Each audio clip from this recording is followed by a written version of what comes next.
Thank you so much for joining us as we take a look at our July summary, how things have been going so far. Well, we've been running a bit above average in terms of temperatures. And as we look ahead at the outlook this week, the numbers will continue to climb more towards the above average range. We've been a bit behind precipitation wise, but some storm threats do lie ahead, which we'll be discussing. But the two big stories are the heat and the fire danger. We do have a red flag warning in effect for our Tuesday between noon and 8 p.m.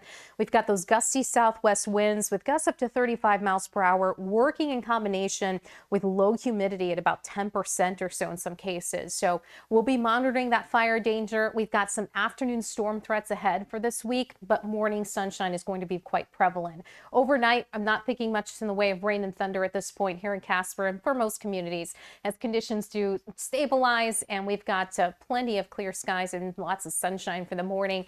As we break apart the day tomorrow, we're starting out with bright sun, 68 degrees, and then those temperatures really begin to climb.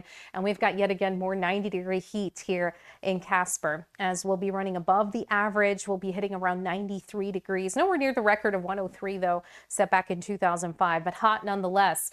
Now, in terms of storms, they're looking pretty sparse for our Tuesday, but we do still have some monsoonal moisture that comes into play. So this could kick off a couple of showers and rumbles, especially across South Dakota, where we do have a frontal boundary coming into play there. But for the most part, it looks limited in coverage. Now, as we look at our Wednesday, we get a frontal boundary that comes in, more moisture becomes injected into the region, and this will make way for more widespread storm threats. Wednesday and Thursday in particular, we have stormier conditions expected.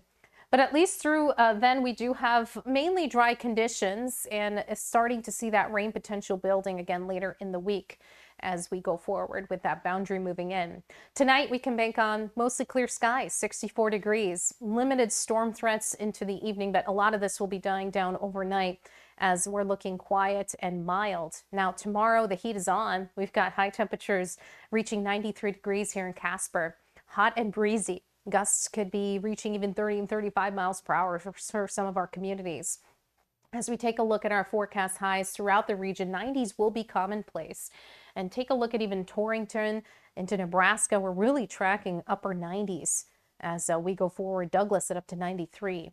Now here's the hourly breakdown for you. We'll be tracking sunshine for the first half of the day and then starting to see some more clouds dotting the landscape. But storm threats will be a lot more limited for our Tuesday, but it's Wednesday and Thursday that we see a better opportunity for rumbles as we do have that frontal boundary moving in. So noting that storm threat becoming more enhanced for then, modest cool down, so temperatures do cool a bit, but watch how those temperatures climb with temperatures returning to the 90s for this up and coming weekend.